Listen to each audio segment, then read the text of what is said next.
Welcome to today's learning session. Today we'll talk about communication.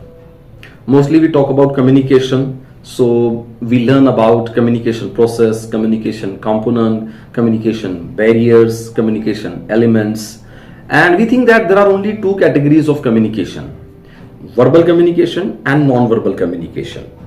But believe me, there is another category which is beyond this category.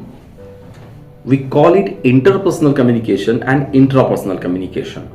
What is interpersonal communication? Interpersonal communication is all about interacting with others. When we talk to people, how do we sound? How is my tone? How is my gestures and posture?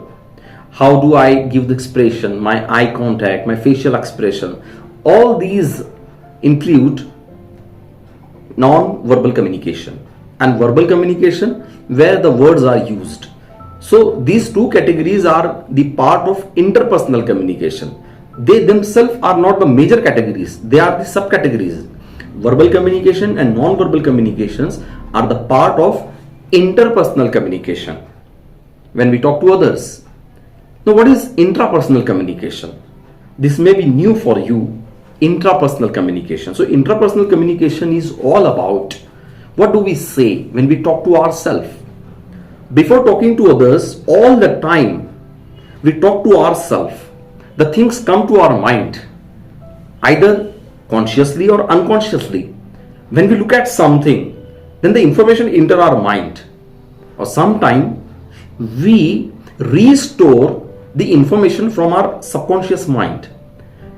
And both the information, the conscious information and unconscious information, they form a conversation in our head, and then we communicate with others.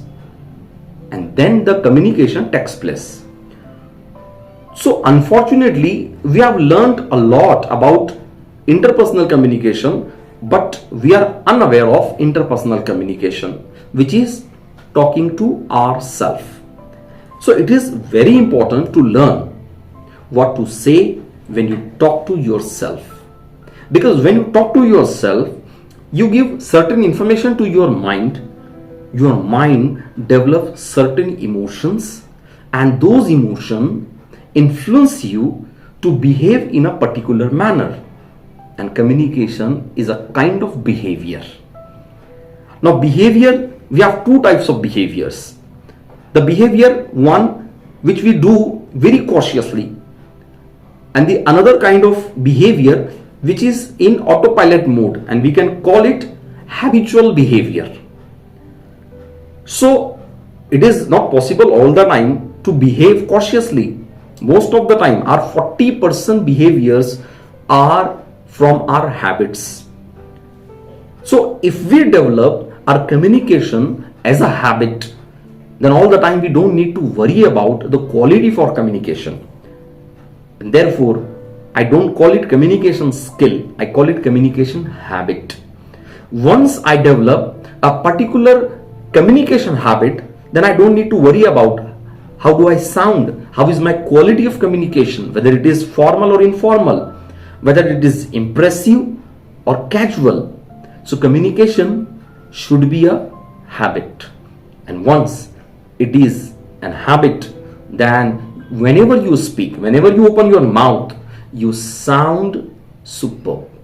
So communication is a habit which needs to be developed. See you soon in the next session. Thank you.